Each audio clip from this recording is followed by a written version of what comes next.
Depuis l'arrivée des modèles d'IA avancés, une question revient sans cesse.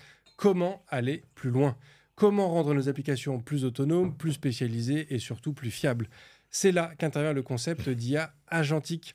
Ces agents, véritables travailleurs numériques, promettent de transformer la manière dont nous concevons les systèmes intelligents en leur donnant non seulement des objectifs, mais aussi les moyens de s'auto-évaluer et de s'adapter. Mais alors, qu'est-ce qu'un agent IA au juste? Pourquoi devrions-nous recourir à ce type d'architecture et surtout coder une IA agentique? Est-ce que cela remplacera bientôt la manière de coder traditionnelle? Pour répondre à ces questions d'agent, je ne reçois pas James Bond, mais il s'y connaît en 00. Samy, bonjour. Bonjour Bruno. Cosa Vostra.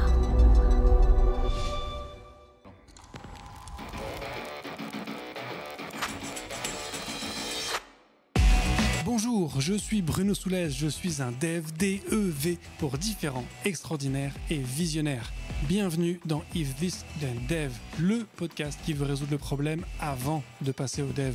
Chaque semaine, je recevrai un expert pour décoder un sujet ou une tendance de notre formidable métier d'artisan du numérique. Sans en faire un tuto, nous parlerons d'une techno ou de notre quotidien de dev.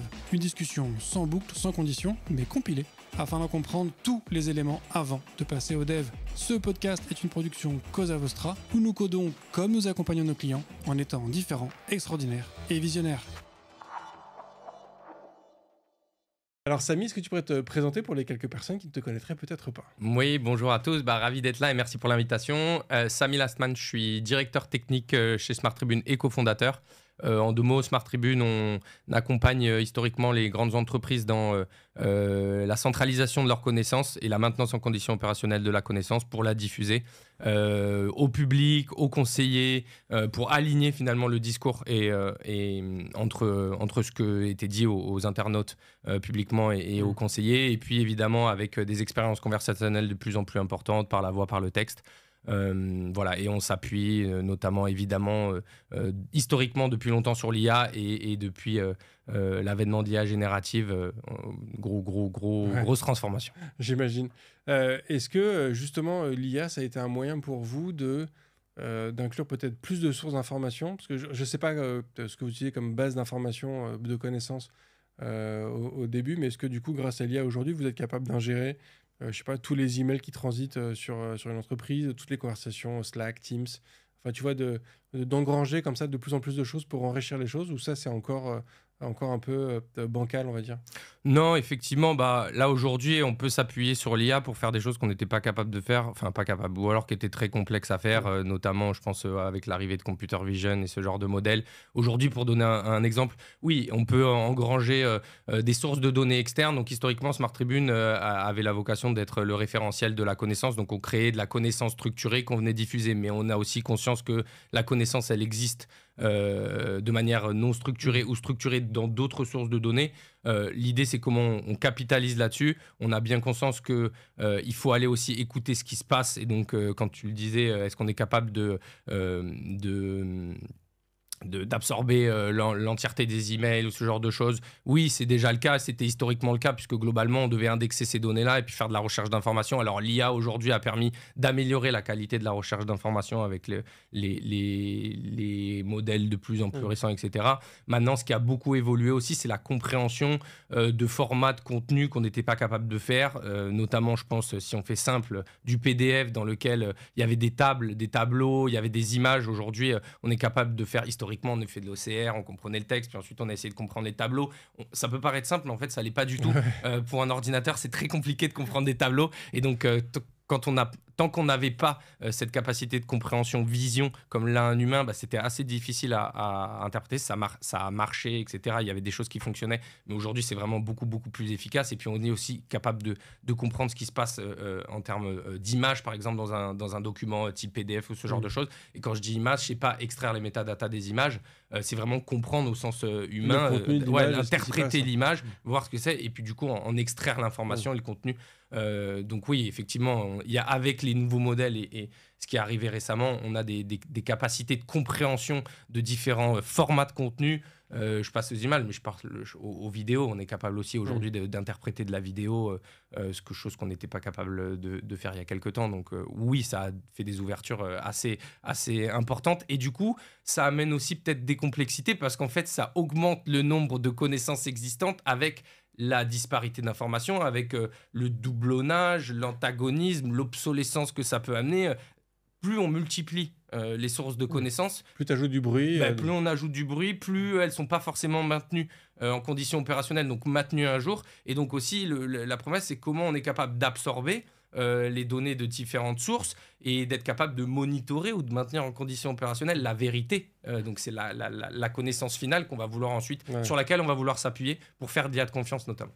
Très bien. Donc, vous utilisez beaucoup d'IA agentique dans ce contexte-là, ou d'agent. Enfin, je ne sais pas, est-ce que tu peux nous faire un peu une définition de tous ces termes qui buzzent beaucoup en ce moment? Ouais, je pense que c'est une bonne, c'est un bon point. On pourrait en parler longtemps. C'est vrai que c'est un peu le buzzword en ce moment. Agent IA, agentic AI, autonomous agent. On y a un peu tout mis. Moi, je vais vous donner ce que moi, ma définition à moi, et j'ai pas la prétention de dire que c'est la bonne. Je vais dire que ça a beaucoup évolué. Je pense qu'il y a aussi une sorte de, on a un peu galvaudé, enfin, il y a une espèce de mix entre les termes qu'on utilisait un peu techniques, le marketing aujourd'hui. Et on a vu des Salesforce, etc., rebrander Salesforce, Agentforce et ce genre de choses. Donc, il y a un mix qui est assez compliqué ou pas super clair.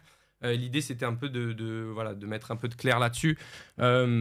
Historiquement, ce que nous, en tout cas, on appelait plutôt des agents AI, enfin, ce qu'aujourd'hui sont appelés les agents AI sont les agents autonomes, c'est-à-dire globalement des IA souvent composés de différents agents. Et c'est pour ça que la nuance, elle est... on a des applications de type Autonomous Agent qui, elles, intègrent des agents eux-mêmes IA qui sont des petites briques, finalement, qui vont avoir des tâches spécifiques. Et puis, on a cette espèce d'application d'agents qui va avoir une autonomie plus ou moins importante et une orchestration du fonctionnement avec une capacité de raisonnement. Ce qu'on appelle aujourd'hui Autonomous Agent AI, c'est des agents qui en plus ont la capacité de raisonnement. Donc on ne va pas leur expliquer comment ils doivent réaliser une tâche, on va plutôt les laisser extraire et essayer de comprendre la tâche. On va leur mettre à disposition des outils, on va leur donner des capacités de raisonnement pour exécuter des actions, essayer de comprendre ce qu'ils ont fait, et puis avec différents tours d'exécution, d'essayer de résoudre des tâches en toute autonomie. On ne leur aurait pas expliqué au préalable comment faire. Okay. Ceci étant, il y a aussi, si on redescend un peu plus bas niveau, il y a les agents en eux-mêmes à l'intérieur des applications Autonomous qui sont, elles, plutôt des petites briques d'IA qui vont être spécialisées sur une tâche et ça nous permet de faire l'ouverture sur pourquoi on fait ça. On eût essayé de faire tout par une seule IA, des énormes prompts et des choses comme ça. Ça menait à des choses pas désastreuses, mais ça fonctionne, mais ça ne scale pas, ça ne s'explique pas, ça ne se mesure pas. Et en fait, l'enjeu ici, c'est la confiance dans l'IA, c'est la capacité à comprendre comment ça fonctionne, à expliquer comment ça fonctionne, à mesurer comment ça fonctionne et à le faire évoluer dans le temps sans prendre de risques. Et c'est pour toutes ces raisons-là, et ensuite, on pourrait rentrer aussi dans la partie vraiment tech et l'implémentation. Et pourquoi c'est intéressant aussi de découper. Et je pense qu'on y reviendra parce qu'il y a plein de sujets qui vont arriver là-dessus. Mais vraiment, avoir découpé le fonctionnement en plein de petites briques qui, elles, ont leur spécificité, qui peuvent utiliser le bon modèle pour répondre à cette bonne tâche-là de la manière la plus écologique possible, de la manière la plus, en termes de cost, de plus performante. Et c'est l'orchestration de toutes ces mini-briques d'IA qu'on appelle des agents d'IA ou des micro-agents d'IA qui vont faire les agents autonomes ou en tout cas semi-autonomes, okay, en fonction de ce qu'on va avoir envie de créer, en fonction de la tâche que ça doit réaliser et du risque qu'il y a derrière. Donc l'agentic AI, en fait, c'est de l'orchestration d'agents IA. C'est ça un peu le... À mon sens, oui. Okay. Agentic AI, c'est les agents IA. L'autonomous agent, c'est ça. C'est de l'orchestration et de l'autonomie avec une capacité de raisonnement donc il ne sait pas forcément comment il va réaliser la tâche, mais par Ok. contre, il est équipé de tout un tas d'outils et de capacités à réfléchir là-dessus. C'est la nouvelle génération du RPA, en fait, d'une certaine manière. Oui, oui, effectivement, mais c'était déjà avancé et on a l'impression que c'est un peu déjà obsolète et ça paraît fou parce que c'est pas si vieux que ça. Mais ouais, on pourrait faire le rapprochement, effectivement. Ok. Sur ces différents agents, à quel point ils sont... donc, tu nous parles de ce côté de spécialisation. Est-ce qu'au final, on peut avoir un enchaînement d'agents qui sont en fait juste un chat GPT où tu as un prompt, enfin, tu as un LLM Mhm. d'OpenAI plutôt, où tu as un prompt qui est altéré en fonction de ce qui ressort de l'agent d'avant, Mhm. et en fait, qui utilisent tous le même modèle, mais on le spécialise au travers d'un prompt spécialisé. Oui, Ou est-ce qu'à chaque fois, il y a quand même un entraînement particulier sur le modèle que tu utilises à chaque fois? alors non, en fait, l'enjeu, c'est du coup d'utiliser un modèle, que ça soit un LLM ou pas d'ailleurs, parce Mhm. qu'on peut avoir, notamment, je te donne un exemple, alors, on peut tout faire aussi avec les LLM, mais c'est pas forcément le bon usage. En fait, des fois, on met des LLM pour faire des trucs qu'il n'y a pas besoin ou ça fonctionne, peut-être un peu mieux, mais est-ce que le jeu en vaut la chandelle? Et c'est toujours un truc d'écologie, de coût, etc. Et puis aussi de souveraineté, on y reviendra un petit peu. C'est intéressant les LLM, mais il y a la problématique de souveraineté, comment tu héberges les modèles et qui a la capacité de faire tourner des LLM dans ses infras en fonction de la taille du modèle. Tu peux me remettre la question parce que du coup j'ai divergé. C'était, est-ce que en fait, on peut avoir du coup juste le même Ah LLM sur chaque agent avec juste un prompt Ouais. qui le entre guillemets spécialise, Ouais. où il y a vraiment un réentraînement de... Non, effectivement, on peut très bien faire ça. En fait, on va utiliser le bon modèle qui va répondre à cet enjeu-là. Les modèles puissants aujourd'hui permettent de faire vraiment énormément de choses. Donc, on pourrait se dire, chaque agent va utiliser le même modèle avec prompté de façon différente, avec une récupération, parce que l'enjeu, c'est l'enchaînement aussi d'exécuter une tâche et de passer le résultat de cette tâche à un autre agent ou de mettre du contexte dans un bus un petit peu. Et en fait, chaque agent sont capables d'écouter un bus pour voir un bus d'informations sur lesquels qu'est-ce qu'ils vont devoir puiser pour exécuter la tâche dont ils ont qu'ils doivent réaliser. Effectivement, et du coup, l'enjeu de se dire, on peut utiliser le même modèle, on peut utiliser d'autres modèles, et tout l'enjeu aussi d'avoir une orchestration par agent, c'est justement d'aller positionner le bon modèle qui répond le mieux à la problématique dans la séquence de l'IA à cette problématique-là. Et donc, du coup, si tu fais, par exemple, de l'offuscation d'informations ou de l'anonymisation qui va s'appuyer sur une brique de reconnaissance d'entité, ce genre de choses pour faire les entités nommées, par exemple, on peut utiliser un LLM qu'on aurait fine-tuné d'ailleurs. Et du coup, l'enjeu, c'est de se dire, est-ce que j'ai besoin de le fine-tuner sur mes données? Est-ce que ce qui existe sur le marché est déjà suffisamment performant, ou est-ce que je veux affiner? Est-ce que je dois l'appliquer à mon secteur d'activité? Donc non, en fait, on peut très bien utiliser le même modèle pour tous les agents, des modèles différents en fonction de la tâche qu'on veut faire, fine-tuner certains modèles, voire même il y a peut-être des agents qui vont être que de l'ingénierie dans toute cette séquence-là et qui vont pas forcément faire appel à un modèle d'intelligence artificielle. Ok. Donc voilà, mais c'est cette flexibilité en fait que ça amène, la construction, de pouvoir construire de manière séparée pour utiliser finalement le bon modèle qui a la bonne capacité de rédaction. À un moment, on va faire je sais pas, on prend un agent autonome sur de la finance, on va avoir un modèle qui va beaucoup mieux comprendre les enjeux mathématiques d'analyse, un modèle qui va plutôt être utilisé pour la rédaction à la fin, un modèle qui est beaucoup plus fort en proba ou je sais pas. Et voilà, et au même titre que quand on fait autonomous driving, donc ça c'est finalement une typologie d'application d'agents autonomes, on va avoir des modèles qui vont mieux interpréter les informations qui viennent des senseurs, des capteurs. Donc l'objectif c'est vraiment d'avoir cette flexibilité là, et du coup en l'ayant découpé, je pense qu'on fera un parallèle ensuite, mais c'est de pouvoir expliquer comment ça fonctionne, quoi. Ouais. Et du coup c'est ça qui donne la confiance dans la réalisation et la capacité aux humains de lâcher de plus en plus les mains, parce qu'on comprend ce qui se passe et on est quasiment capable d'anticiper avant que ça le fasse ce qui va se passer. Or, c'était un peu l'enjeu autour des LLM, c'est de se dire mais des fois on comprend pas pourquoi il nous dit ça, puis il nous dit pas ça deux fois deux fois de suite la même chose. Donc l'aspect probabiliste est un peu dérangeant aussi dans dans l'adhésion, non parce que les gens sont subjugués par la capacité, mais dans la confiance qu'on peut en faire. Et si on tend à être dans un monde où on vit entouré d'agents autonomes, etc., il y a évidemment des enjeux autour de l'éthique, etc., mais il y a des enjeux autour du risque que ça peut amener, et du coup, à quel point on a la capacité à lui faire confiance suffisamment pour ne plus l'opérer, nous, ou ne plus le superviser. Ouais. Tu parlais donc qu'un des domaines d'application, c'est notamment quand on a un ensemble de... quand on a un problème peut-être un peu complexe à gérer, où du coup, il va de lui-même déterminer, enfin, l'ensemble de tes agents vont d'eux-mêmes déterminer les tâches à effectuer et les effectuer les unes après les autres. Donc, finalement, cette idée d'enchaînement.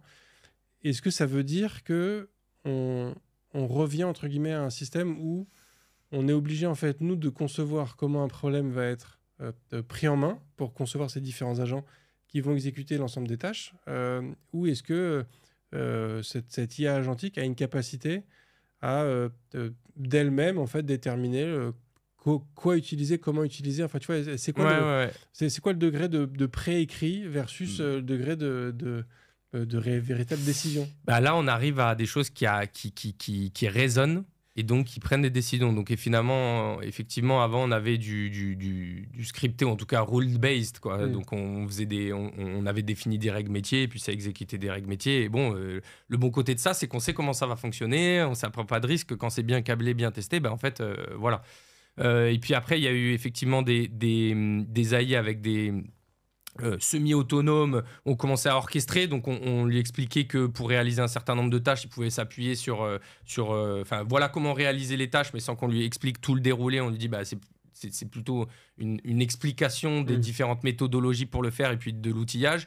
Et puis là, on arrive à de l'autonomie grâce à la décision et au raisonnement, où finalement, c'est l'IA qui va exploiter les capacités qu'elle a sans qu'on lui dise du tout. C'est-à-dire, on va avoir une brique de recherche, et elle va utiliser de la recherche, et puis en fonction de ce que ça va faire, elle va aller raisonner sur est-ce que c'était la bonne façon. Non, je vais utiliser des briques pour aller puiser des informations dans des API. Et donc là, pour le coup, il y a vraiment un truc de raisonnement et de décision qui n'a pas du tout été défini par l'humain, et ce qui nous permet de faire émerger des façons de faire, de réaliser des tâches auxquelles nous, on n'aurait peut-être même pas pensé au départ. Mais parce que c'est du trial aussi, quoi. Et à quel point il faut être...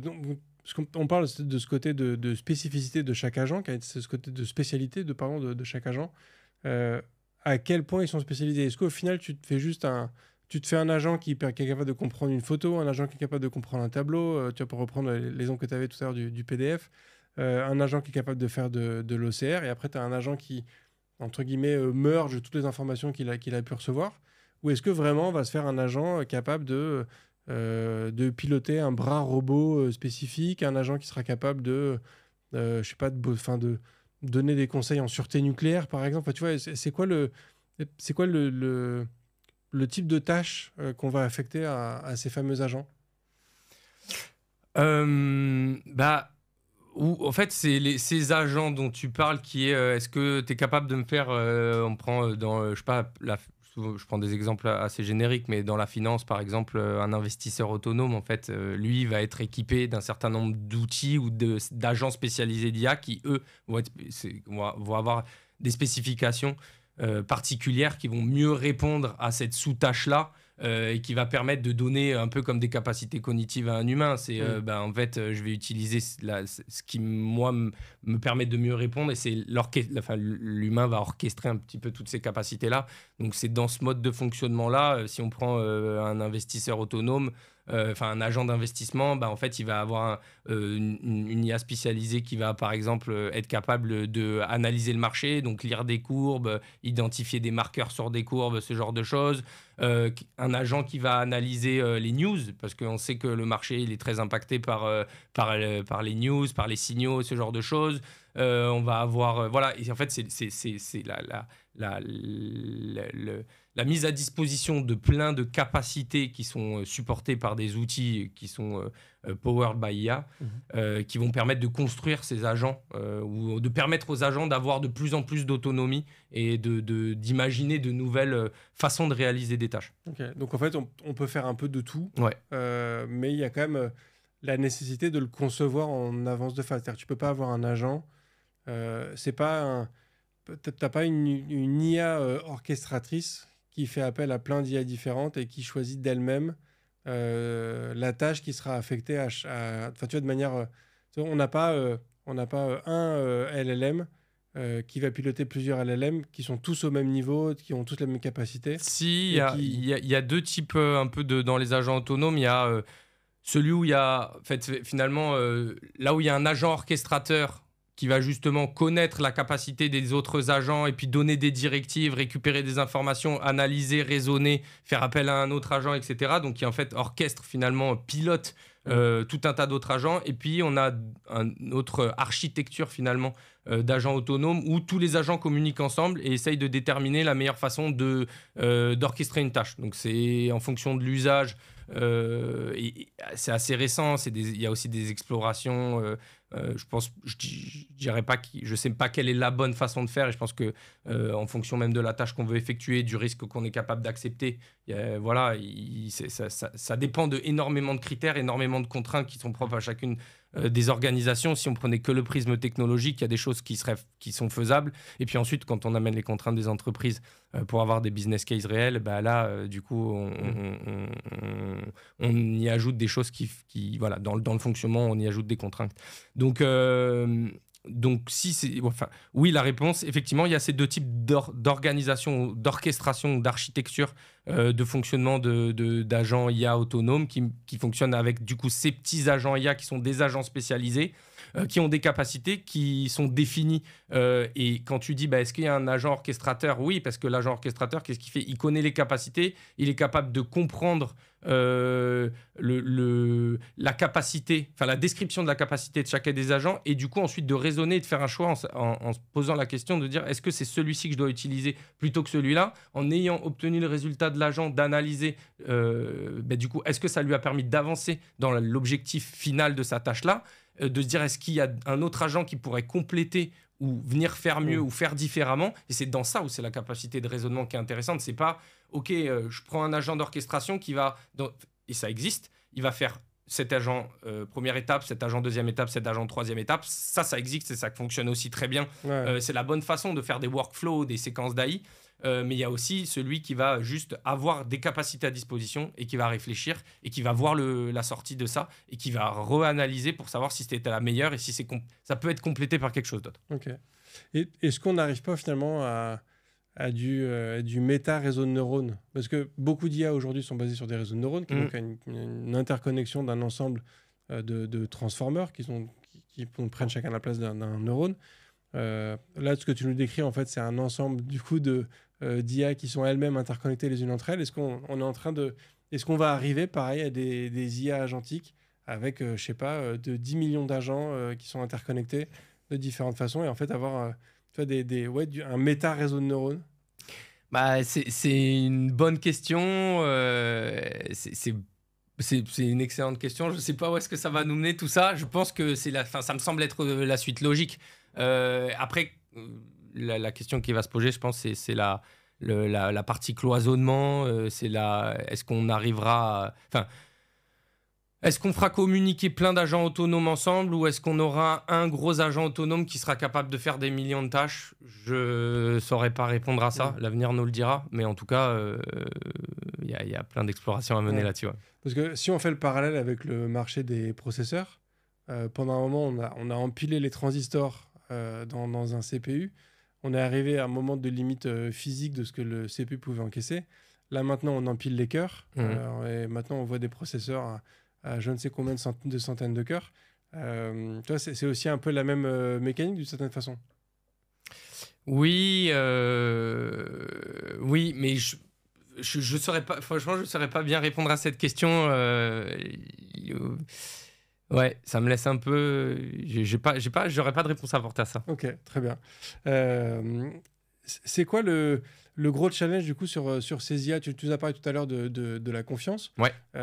Qui dit confiance, notamment dans le monde de l'IA, veut dire évaluation. Si je fais un autre parallèle, j'aime bien les analogies. On sait que quand tu passes d'une architecture monolithique à une architecture de microservices, tu te rajoutes notamment des risques de latence. En fait, tu multiplies tes risques d'indisponibilité parce qu'en fait, chaque microservice peut péter et en fonction de ce que ça engendre, tu pars ton service total qui est indispo. Est-ce qu'il y a les mêmes contraintes, les mêmes effets d'échelle de passer d'un modèle à un enchaînement de modèles ? Alors oui, il y a ces contraintes-là, mais qui peuvent être... Alors oui, il y a ces contraintes-là, parce que du coup, t'enchaînes pour faire une même tâche que tu aurais pu demander, enfin prompter, disons, le faire en une seule fois, si tant est que ça soit capable dans un seul prompt. Effectivement, là, tu vas faire appel plusieurs fois au modèle, et donc on va rajouter éventuellement ces latences et ces problématiques-là. En même temps, peut-être qu'on va utiliser un modèle plus performant pour réaliser une partie de la tâche générale, et donc du coup est-ce qu'on va contrecarrer ces enjeux de latence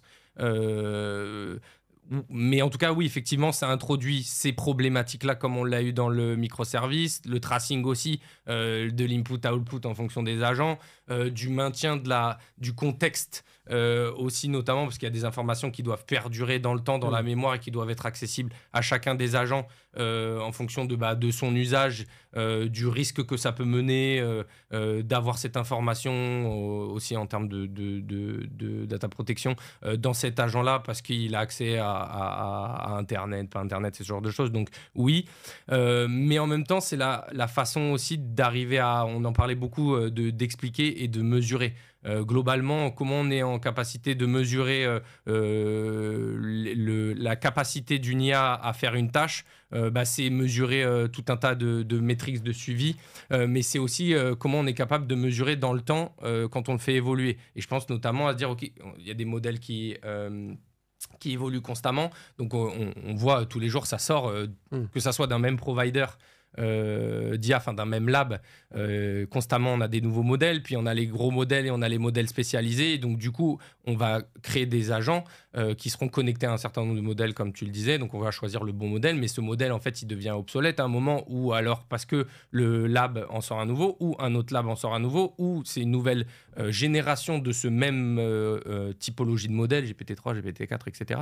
Et en fait comment on est capable de s'assurer de continuer d'exécuter la tâche de cet agent spécialisé, et puis du coup de manière générale comment on garantit que la tâche générale de cet agent autonome peut être maintenue dans le temps, autant performante, autant sécure, etc. Il faut qu'on puisse mesurer, il faut qu'on puisse expliquer. Et donc le fait de découper un peu comme on l'a fait pour les microservices, et c'est un bon parallèle à ce qu'on a fait dans l'organisation monolithe, microservices, et les enjeux que ça a amené, c'est la capacité au même titre que tu utilises un langage de programmation dans un microservice parce que ça répond le mieux à la problématique métier de ce microservice, là c'est d'utiliser le modèle qui convient le mieux.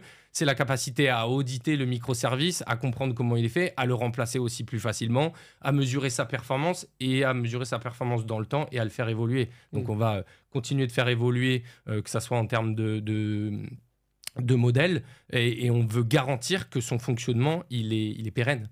Et donc c'est tout l'enjeu du coup d'avoir des agents IA et de garantir la confiance, c'est la mesurabilité, c'est l'explicabilité, c'est la stabilité dans le temps de tout ça, dans un monde qui est en évolution quasiment quotidienne. Donc tu as un process de CI très classique, qui est adapté à ce contexte-là, mais en fait tu as une CI pour tous tes agents, de la même manière que tu l'aurais sur du code classique. Ouais, alors on a effectivement une CI qui va builder des choses, mais c'est surtout qu'on a, et c'est un énorme enjeu, le processus d'évaluation. C'est développer déjà, avant même de parler de technologiquement parlant, déjà un framework, qu'est-ce que ça veut dire évaluer une IA, et définir des critères sur lesquels derrière on va pouvoir s'appuyer. Et la problématique de l'évaluation, c'est un défi majeur parce que c'est extrêmement chronophage si jamais on tentait qu'on devait le faire par un humain. Donc l'idée, c'est de se dire quelles sont les choses qui vont me permettre de définir que je maintiens cette stabilité dans le temps, et est-ce que je suis capable de créer une automatisation. Tu parlais de CI, mais finalement c'est ça, c'est comment je fais passer au fur et à mesure des évolutions tech que je vais faire dans les agents, des évolutions techniques dans les agents, comment je vais évaluer cette stabilité, la continuité de performance, la sécurité, ce genre de choses, et comment je peux garantir finalement que la tâche finale réalisée par l'orchestrateur de tous ces agents va continuer de fonctionner exactement comme je l'avais défini au départ, et on le sait, avec l'usage, avec la partie probabiliste des modèles, il faut quand même garantir le fonctionnement. Donc on veut une tâche bien précise, on veut un output bien précis. Comment ça, on s'assure que dans le temps, on le maintienne, et surtout comment on l'évalue de manière automatique, semi-automatique, automatique. Et là, il y a des gros enjeux. Il y a des gros enjeux autour de tout ça. Et si on fait le parallèle avec ne serait-ce que les LLM, l'évaluation humaine, quand ils ont fait les entraînements, le reinforcement learning, c'est ça. C'est des humains aussi qui ont à noter. Et ça, c'est extrêmement chronophage et du coup extrêmement coûteux dans notre monde aujourd'hui, quoi. Ouais. Pour ce qui est de l'aspect déterministe, j'imagine que comme tu peux paramétrer chaque agent que tu appelles, en fait, tu peux déterminer aussi, tu peux régler la chaleur de tous les modèles que tu appelles, ce qui te permet d'avoir quand même un côté un peu plus déterministe de ton ensemble, ou même là, vu qu'il y a un enchaînement, quoi qu'il arrive, tu as un risque de... Ben non, ça permet d'avoir un truc plus déterministe parce qu'on lui demande de faire une tâche et de bien la faire. Au lieu d'essayer de lui demander de faire plein de choses. Et c'était tout l'enjeu en fait. Et au début, tout le monde s'est un peu jeté sur dire ok, je vais prendre un prompt, je vais commencer à lui faire ça. Puis ensuite, je rajoute une capacité supplémentaire dans le prompt, jusqu'au moment où je touche un bout. Et puis ok, ça a corrigé ou ça a changé le comportement, mais en fait, ça a aussi changé autre chose. Autre part, soit je l'avais pas identifié, soit même je l'ai identifié, mais je peux pas l'expliquer. Et tout l'enjeu aussi, du coup, c'était dans l'explicabilité, c'était de se dire, je sais ce que je touche, je sais ce que je modifie, je sais ce que j'attends en sortie. Okay. Donc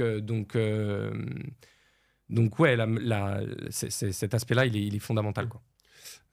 Question peut-être un peu bête, mais est-ce que les agents enfin, chaque brique, est-ce que c'est forcément une brique d'IA, ou est-ce qu'on peut avoir parmi les différents agents une fonction Python toute bête qui fait du crop d'image, par exemple, je sais pas, Ouais, complètement. Enfin, tu peux dire, je reviens un petit peu, par exemple, sur le parallèle de l'offuscation. L'offuscation d'informations, donc c'est indispensable. Aujourd'hui, on fait rentrer de la donnée, puis beaucoup de données personnelles, notamment, puisqu'on a des échanges avec des agents conversationnels où on peut aller donner tout un tas d'informations personnelles. Donc, du coup, l'offuscation, et notamment quand on utilise des modèles qui ne sont pas forcément hébergés, et on pourrait faire venir sur l'aspect de souveraineté, mais tu as dû en parler dans un certain nombre d'épisodes précédents, Mistral, pas Mistral, enfin, en gros... est-ce qu'on héberge? Est-ce que c'est souverain? Est-ce que c'est français? Est-ce que si? Est-ce que ça? Et puis DeepSeek, petite ouverture peut-être. Mais j'ai perdu le fil encore une fois de la question, mais tu disais. Ma question, attends, du coup je l'ai perdu aussi, c'était sur... Oui, est-ce qu'on peut avoir un agent qui n'est pas de l'IA? Oui, voilà, pardon, je reviens sur l'offuscation. Oui, ou un agent d'offuscation qui utiliserait, par exemple, pour l'offuscation, des modèles de reconnaissance d'entité nommés, donc qui vont s'appuyer sur de l'IA, mais en fait aussi un certain nombre de reconnaissances de patterns identifiables, regex. Ouais. Et donc, du coup, c'est exactement ça, c'est de se dire, en fait, oui, des agents qui sont que de l'ingénierie et qui ne s'appuient pas sur des modèles. Et quand je dis modèles, on parle de LLM, mais pas que, en fait. Il y a tous les modèles qui existent, et notamment dans un pipeline de RAG, parce que vous en avez déjà nécessairement entendu parler, en fait, on a l'aspect recherche d'informations. Et la recherche d'informations, elle va utiliser quoi? Elle va utiliser soit des modèles pour aller calculer la représentation vectorielle d'une information, et puis ensuite, elle fait du calcul de similarité. Mais tu peux très bien dire, je suis OK d'utiliser des modèles de recherche d'informations par mots-clés, du BM25, des choses comme ça. Et donc, des agents qui vont faire de l'ingénierie, qui vont utiliser du Elasticsearch, qui vont évidemment utiliser des modèles comme ça. Mais tu pourrais très bien me dire, si j'ai pas énormément de volume de données, je pourrais le faire de manière différente. Donc oui, c'est un peu l'enjeu, c'est de se dire le meilleur de tous les mondes, et en fait d'utiliser, de mettre en place le bon usage, la bonne techno, la bonne méthodo, la bonne ingénierie pour répondre à cette petite tâche-là. Et du fait qu'on l'ait cloisonné, entre guillemets, qu'on ait restreint son périmètre, et c'est ce qui fait qu'on la rend le plus déterministe possible, même si on dépend d'un modèle qui l'est pas. Ok. Sur ces logiques d'orchestrateur, donc j'ai compris dans ce que tu m'as dit que on a parfois des mécaniques de workflow qui du coup ne nécessitent pas forcément d'orchestrateur, parce qu'en fait c'est juste un enchaînement d'un point à un point B, et c'est tout droit. Donc tu peux avoir aussi une logique d'orchestrateur avec donc un modèle qui va décider qu'est-ce qu'il appelle, enfin quel agent il appelle et comment et dans quel ordre. Ces orchestrateurs-là, pareil, tu as la même flexibilité que sur tous les agents, c'est-à-dire que tu peux mettre n'importe quel modèle, et même peut-être même du code entre guillemets brut, ou est-ce qu'il commence à y avoir des modèles spécialisés dans cette orchestration qui savent mieux déterminer les tâches et les répartir? Ouais, dans ces modèles d'orchestration, c'est la capacité de raisonnement et decision making qui est importante. Et donc là, on commence quand même à avoir besoin d'utiliser des modèles qui sont puissants. Je pense que c'est dans ces briques-là, justement, où les modèles les plus récents et les modèles les plus puissants, qui incluent notamment les capacités de raisonnement dans les dernières versions des modèles au 1, au 3, notamment chez GPT, mais il n'y a pas que. C'est là où ça a vraiment du sens. Alors, est-ce que c'est indispensable? Non, parce que tu pourrais très bien avoir un agent orchestrateur qui le fasse en mode un peu arbre de décision comme ça a été fait. Mais je pense que justement aujourd'hui on dépasse ces choses-là grâce justement avec l'avènement des modèles qui ont ces capacités-là. Donc je veux pas dire que c'est indispensable, ça ne peut pas être fait autrement, mais je dis que oui, c'est là où ça a le plus de valeur en tout cas. Mais donc on commence à créer des modèles spécifiquement pour ce rôle d'orchestrateur? Alors spécifiquement, je sais pas. En tout cas, on utilise les modèles qui ont ces capacités de raisonnement et après, probablement qu'on va le distiller, soit le fine-tuner avec un certain nombre de ce type de dataset, de choix en fonction de différentes possibilités. Et puis aussi peut-être après distiller le modèle pour ne lui demander plus que faire de la décision ou du raisonnement et de réduire sa taille et voilà. Mais après, est-ce qu'on ferait des modèles spécifiques pour ça? Je pense qu'on fait des modèles qui sont capables de raisonner aujourd'hui et qu'ils s'intègrent très bien dans cet usage-là, quoi. Donc, quand on voit aujourd'hui ChatGPT, là où quand tu donnes ton prompt, tu vois les différentes étapes de sa réflexion. Je me permets de mettre des guillemets quand même autour parce que se poser la question de ce que c'est vraiment la réflexion. Mais donc, quand on voit ça, c'est qu'en fait, maintenant, eux, ils sont passés aussi sur une IA agentique. Et donc, en fait, ils ont un ensemble d'agents qui font appel à différentes versions, on va dire, de GPT.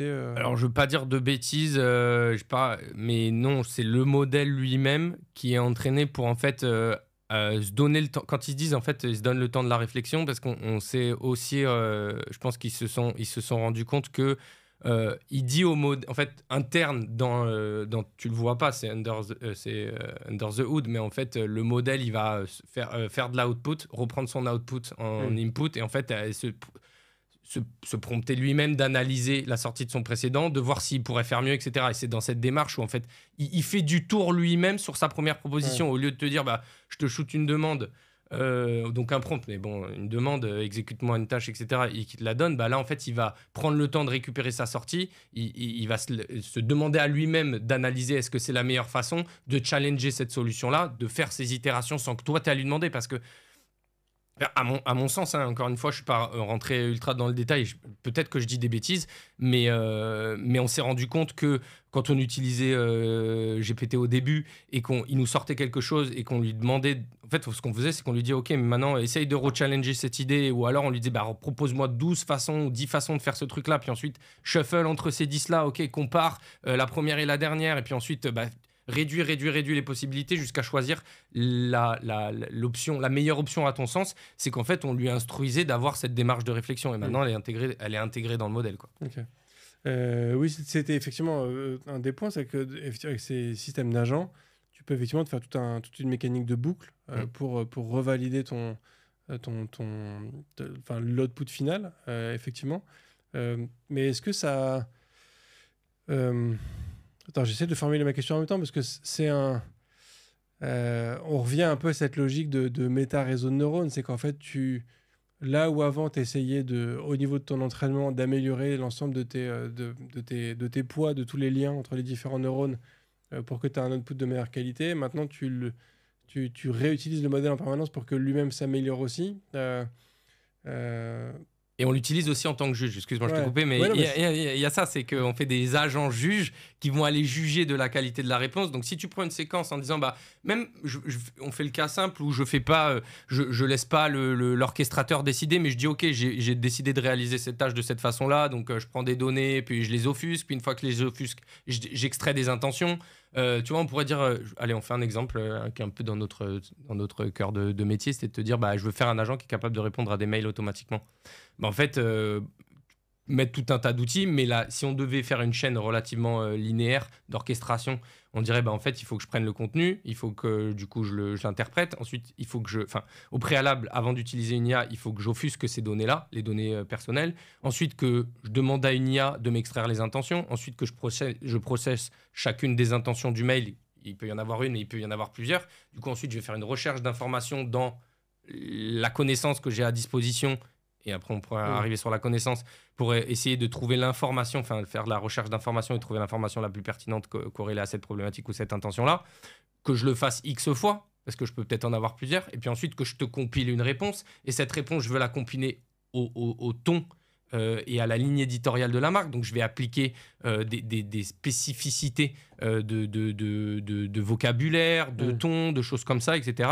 Et donc là, je sors une réponse personnalisée. Ensuite, je vais adapter la réponse au contexte utilisateur que j'ai pu extraire au départ, parce que l'utilisateur, il me parle, mais quand il écrit un mail, il y a du contexte qui est pertinent à amener dans la qualité de la réponse finale, comme pourrait le faire un agent dans un support center. Donc, si quelqu'un m'a dit au départ dans le mail ou dans son message sur un live chat que c'est une personne, je sais pas, tu vois, enceinte, est-ce que je peux me faire livrer ? En fait, ça, c'est super important dans la réponse, pour avoir l'empathie dans la réponse, mais aussi pour adapter, pour aller chercher l'information plus précise, parce qu'on a une contrainte ou un filtre qui nous permettrait d'aller chercher une information plus précise. Voilà, donc on va adapter la réponse au contexte utilisateur qu'on a pu extraire. Et puis derrière, on va aller peut-être y mettre un juge aussi, en disant, mais revérifie-moi la réponse. Quand on est dans un contexte peut-être de secteur d'activité, la santé, ce genre de choses, on ne peut pas du tout se permettre de dire une bêtise, y compris que l'un des agents ait intégré une bêtise, parce que peut-être que c'est juste à une étape qu'on a intégré quelque chose, et donc tu as des agents qui vont aller vérifier est-ce que ça respecte l'ensemble des contraintes qu'on a définies pour cette tâche-là. Donc, est-ce que ça va respecter le ton ? Est-ce que les informations elles sont véraces là-dedans ? Ce genre de choses. Et puis, est-ce qu'il n'y a pas de risque, quoi, en fait ? Ok. Je reviens sur cette idée de méta-réseau de neurones. Est-ce que tu as un lien, en fait, qui existe entre chaque agent ? Est-ce qu'il y a aussi une notion de pondération des liens et que, du coup, ton orchestrateur va te prendre avec plus ou moins de pincettes ce qui est ressorti d'une IA ? Tu vois, un peu comme on retrouve dans un réseau de neurones. La pondération de poids, enfin, tu vois Ouais, je pense que... Alors, j'en ai pas vu moi, mais oui, je pense que nécessairement, en fait, à quel point l'orchestrateur... En fait, l'orchestrateur, il va essayer de comprendre le rôle de chacun des IA en comprenant sa description, et probablement sa description avec aussi les risques qui lui incombent. Et après, est-ce qu'il y a une pondération qui est définie en disant, pondère le résultat de cette IA et que c'est déterminé au préalable par l'humain, ou est-ce que c'est lui qui, par la définition du risque qui est expliqué ou défini, y compris en langage naturel dans l'agent, va prendre en considération ces informations et du coup pondérer le résultat ? Ça, c'est une très bonne question. On ne parle pas encore d'entraînement des IA agentiques. Non, parce qu'on entraîne des modèles. Et en fait, qui sont utilisés sur chaque agent. Ouais, exactement. Ok. Il y a un dernier point que j'aimerais évoquer avec toi pour revenir sur des sujets un peu techniques, et notamment sur la façon dont on produit du code, même de manière un peu plus globale. Je ne sais pas si tu as vu, mais je crois que c'était en décembre, Satya Nadella, le CEO de Microsoft, a fait un édito que je trouvais un peu provoque pour faire un peu de buzzword, mais le titre de l'édito, c'était SaaS is dead. Dans sa logique de se dire que les IA en fait évoluent tellement qu'on va avoir de moins en moins besoin de produire du logiciel, parce qu'en fait on pourra juste mettre une IA et lui dire en fait je veux ça, et en fait tu n'as plus besoin de produire un logiciel, de produire du code, tu peux demander à l'IA de te faire les choses. C'est ce que je veux dire. Ouais, il y a aussi des agents qui créent des agents. Donc, il y a aussi ces choses-là en disant, est-ce que je peux m'appuyer sur des agents qui me permettent de créer des agents pour réaliser des tâches ? Ça, is dead. Oui, effectivement, ça me semble un peu... C'est un peu provoque, tu vois, mais en fait, tu vois, est-ce que de manière catégorique, tu pourrais me dire, on ne peut pas créer Salesforce en faisant que de l'IA agentique ? Oui, je pense qu'après, il y a un problème de contraintes aujourd'hui. Les agents, dans un monde utopique où tout est parfait, où il y a des API partout, où les documentations sont parfaites, où il n'y a pas de custom, où il n'y a pas de ci, où il n'y a pas de ça, oui. Mais en fait, on vit pas dans ce monde-là du tout. On aimerait bien. On aimerait bien, mais c'est loin d'être le cas. Et on le voit très bien, nous, les techs, etc. Qu'en fait, il y a un monde où l'utopique, il y a même un monde où les métiers disent ouais, mais non, mais je veux réaliser quelque chose comme ça. Enfin, même pas les métiers de chez nous, les métiers des fois chez nos clients nous disent on voudrait faire ça, etc. Mais et en fait, l'idée, elle est super. C'est juste que tu vois que le SI, il est pas du tout prêt, que tout ça, c'est pas du tout aligné, puis c'est pas standardisé, puis c'est pas documenté. Donc tout ça, ça fait que ça met des grosses barrières. Et ils ont il y a eu il y a récemment pas mal de choses. Tu as dû entendre parler de je crois que c'est MCP protocole de chez Anthropic. Ouais. Un peu c'est l'équivalent de Operators qu'ils ont sorti chez OpenAI.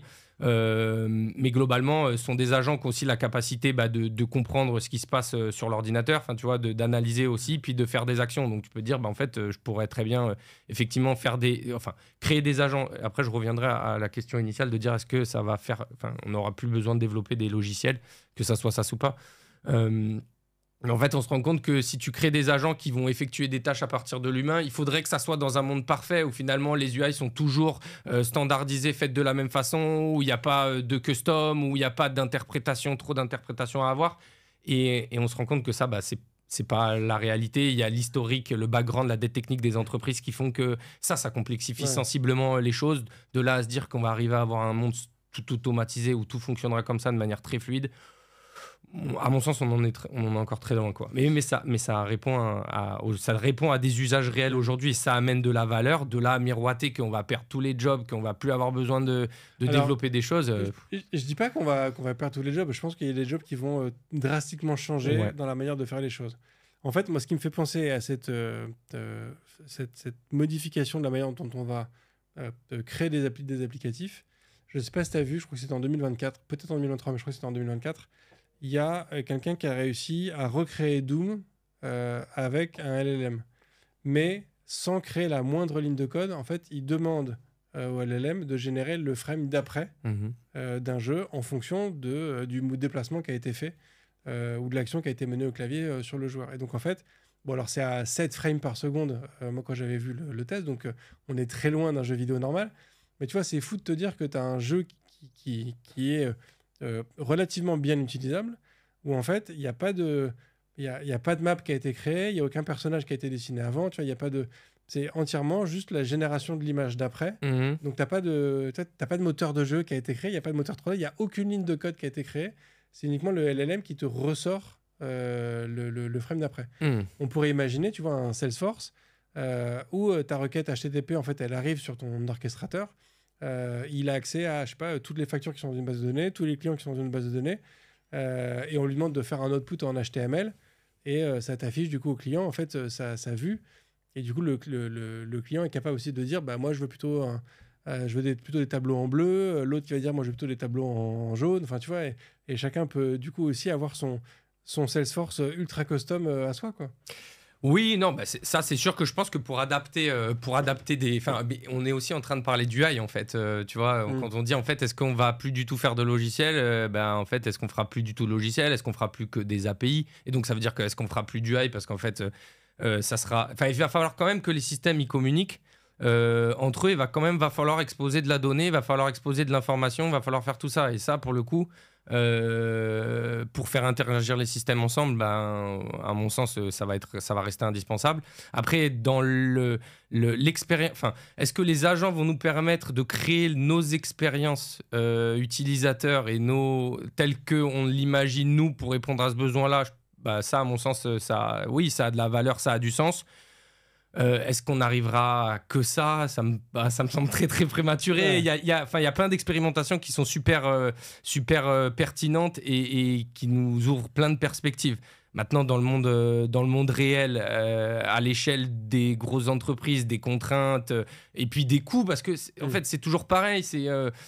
Aujourd'hui, il y a plein de gens qui font des recherches sur ChatGPT au lieu de faire des recherches sur Google. Alors j'avoue, ça te donne la réponse, c'est vrai, mais en fonction de la typologie de ta requête, des fois ça n'a pas de sens parce qu'il y a des gens qui font des requêtes keywords dans ChatGPT avec 2 mots, donc en fait faut pas s'attendre à ce que ça te fasse une génération d'une réponse qui qui t'a fait tant gagner de temps que ça, puisque finalement, il n'y a pas de contexte. Tu vois, pour ChatGPT, le truc, c'est qu'il faut qu'il y ait du contexte pour qu'il t'apporte une réponse bien précise, formalisée et qui te fait gagner beaucoup de temps.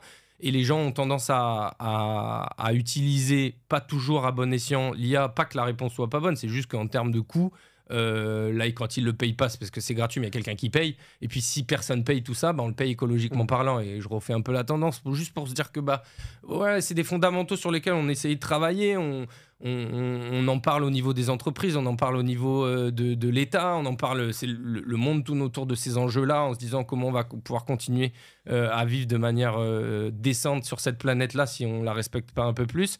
En fait, il faut pas que faut pas que la technologie vienne balayer un petit peu tous ces efforts qu'on fait, ou comment on intègre les évolutions technologiques dans cette démarche-là qui reste quand même fondamentale. Et quand on voit, tu as entendu parler des data centers, en gros des labs d'IA qui sont en train de créer les centrales nucléaires.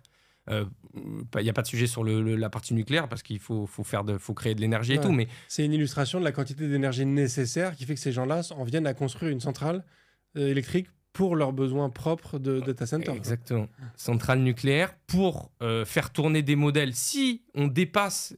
en fait, c'est toujours... est-ce qu'on en fait le bon usage? Si on utilise ces modèles-là parce qu'on n'a rien d'autre qui peuvent le faire à 4... tu vois, c'est toujours pareil, en fait. C'est la qualité de ce que je vais... Est-ce que je suis prêt à payer 5 fois plus pour passer de 90 à 100%?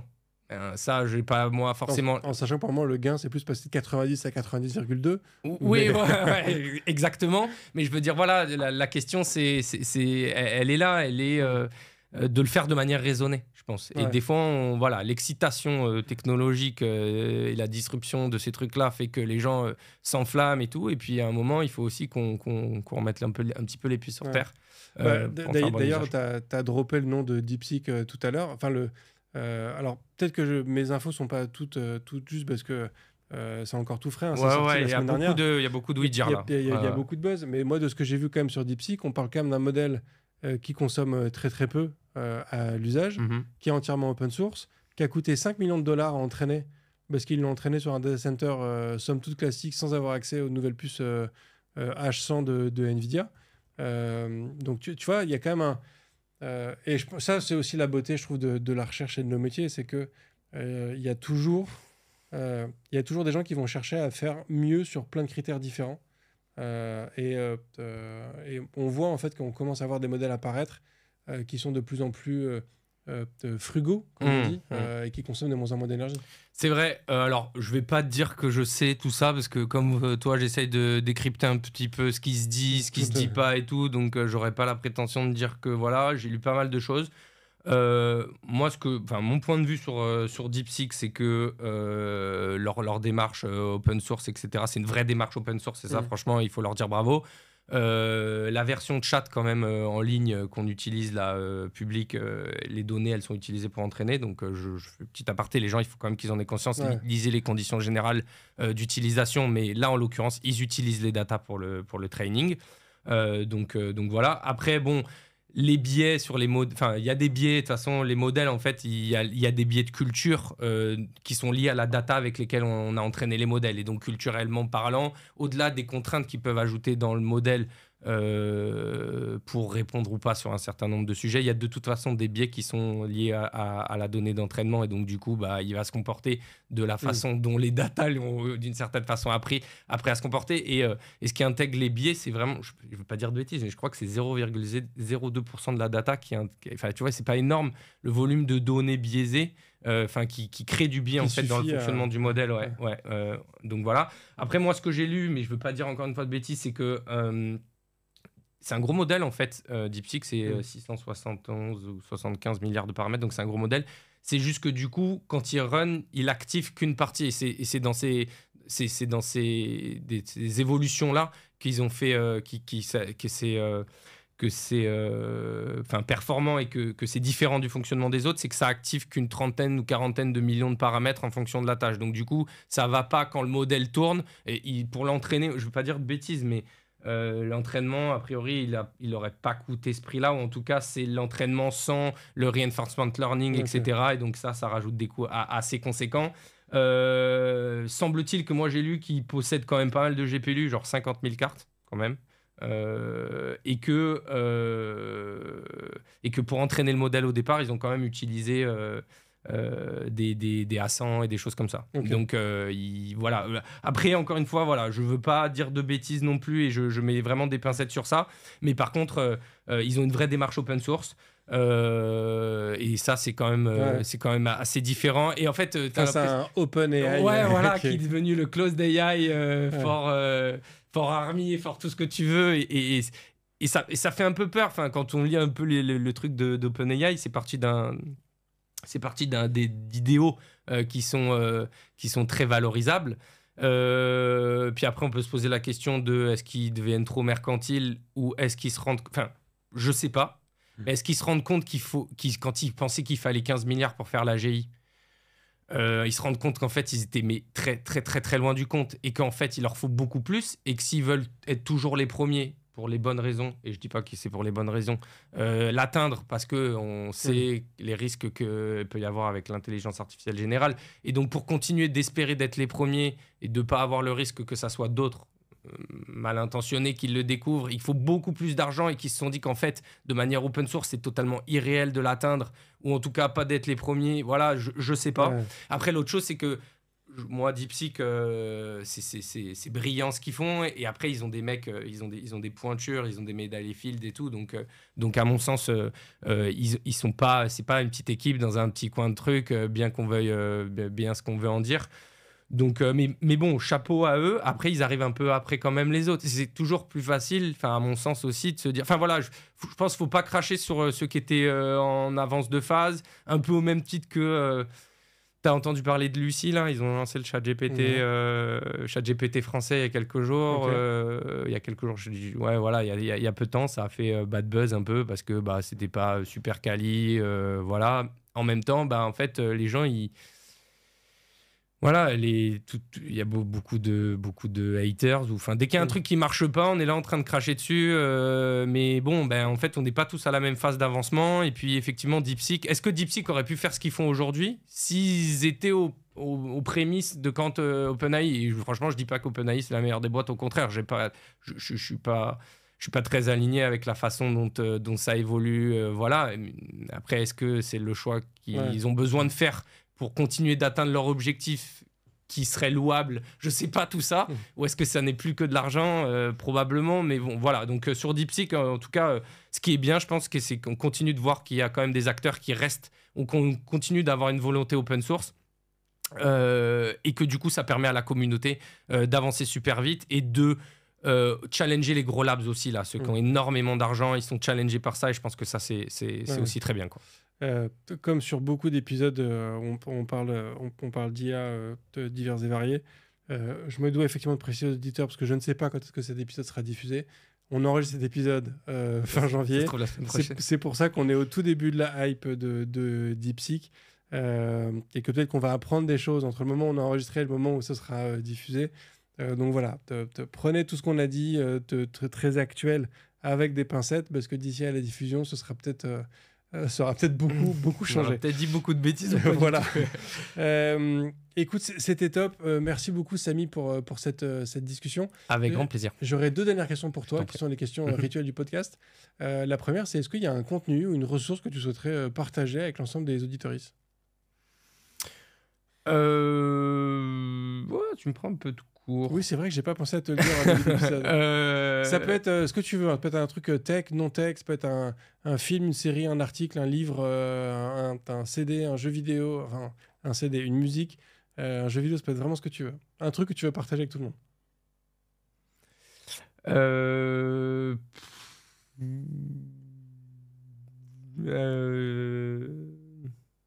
La dernière série que tu as regardée ou le dernier film? Non, alors peut-être un truc... je veux pas dire de bêtises, parce que je veux pas me tromper sur le nom, mais une pièce de théâtre assez intéressante justement sur des sujets autour de l'IA qu'on a proposé nous on a invité nos clients assez récemment à voir... mais je ne veux pas dire de bêtises sur le titre de la pièce, où on a eu de très bons échos, et c'est du coup une pièce qui est orientée autour justement des enjeux et des risques de l'IA en théâtre. Ça joue à Paris, et je ne voudrais pas dire de bêtises, c'est Garouzia ou... Bah, tu sais quoi, on mettra le lien en description. Ouais, avec plaisir. Je reviens vers vous. Qui a hacké Garudia? Je ne l'ai pas vu et je le regrette parce que j'étais pas là. Mais on a eu des très bons échos. Et puis, c'est une petite troupe de théâtre aussi. Donc, je me fais la voix de ceux qui l'ont vu et qui ont passé un super moment. Et c'est dans le fil du temps. Ça permet de parler un peu de façon différente et puis adapté au théâtre. Enfin, je trouvais le principe sympa, et en tout cas d'amener l'intelligence artificielle sur les planches du théâtre. Je trouvais que c'était une idée assez intéressante. Ok, canon. Bah, écoute, on mettra ça effectivement en description. Et dernière question, la plus importante de ce podcast, tu es plutôt espace ou tabulation? Tabulation. Tabulation, très bien. Merci beaucoup, Samy. Merci à toi et merci encore une fois pour l'invitation. Et puis, s'il y a d'autres questions qui émergent, n'hésitez pas à me les adresser, Twitter ou voilà. En tout cas, je me ferai un plaisir d'y répondre. Avec grand plaisir. Et merci à tous d'avoir écouté cet épisode. Voilà, j'espère que vous avez donné une vision un peu plus précise de ce qu'est les agents, l'IA agentique et tout ce qu'on peut faire avec et tout ce qu'on peut peut-être espérer faire avec. D'ici à ce que ce soit diffusé, j'espère que vous avez testé DeepSeek et que ça se révèle à la hauteur de ce qu'on a annoncé. En tout cas, voilà, il y a plein de choses qui bougent. Faut jouer avec ces outils-là, faut les tester, faut les implémenter, faut y aller. Il y a quelques semaines, on a fait un épisode sur LangChain. Allez-y, testez, parce que on n'en a pas beaucoup parlé aujourd'hui, mais il y a des frameworks effectivement qui permettent de faire de l'IA agentique, comme LangChain, comme Llama Index. Ouais, et Haystack, il y a beaucoup de choses, plus ou moins low-code, enfin voilà, en fonction de l'usage qu'on veut en faire, et on pourrait faire un épisode quasiment que sur ça, mais voilà, éprouver, il y a beaucoup de choses, ça bouge énormément, ça va très très vite, donc ce qui est dur en fait, je crois que c'est la veille en ce moment, c'est de se maintenir à jour et c'est de se lancer, c'est de faire un choix. Tu fais un choix, mais tu as l'impression que la semaine d'après, tu remets en question ton choix, tu as peur que voilà, donc il y a un moment, il faut aussi se lancer. Pour le coup, LangChain, quand même, un très bon framework pour avancer. Et puis qui est pérenne, il y a une grosse communauté, enfin voilà, il n'y a pas de risque là-dessus. Et ça facilite vraiment énormément le travail. Donc oui, effectivement, comme le dit Samy, ça bouge très vite, donc il faut se lancer, il faut tester. C'est pas grave si dans une semaine c'est plus valide, mais vraiment voilà, sauter sur le train. Moi, je vous remercie toujours de partager ce podcast autour de vous. Je vous souhaite une très bonne fin de semaine. Je vous dis à la semaine prochaine, et d'ici là, codez bien. Merci d'avoir écouté cet épisode de If This Then Dev, et merci à toute mon équipe de Cosa Vostra à la production de cet épisode. Merci aussi à Alan, Ada, Linus, Bill, Steve et Steve de nous avoir ramenés jusqu'ici. Si ce podcast vous a plu, committez-vous en vous abonnant, déployez-le autour de vous, et vous pouvez aussi nous faire une petite code review en nous laissant 5 étoiles sur votre plateforme de podcast préférée. La conversation continue bien sûr avec vous sur Twitter, LinkedIn, Facebook, Instagram, chacun sa techno, @ifthisdendev ou @bibear, BIBEAR. Vous retrouverez aussi tous nos épisodes sur notre site ifttd.io. Et enfin, si vous avez besoin d'une agence pour vous accompagner ou si vous souhaitez rejoindre une équipe tech passionnée et passionnante, écrivez-moi sur bruno@cosavostra.com. Merci à tous.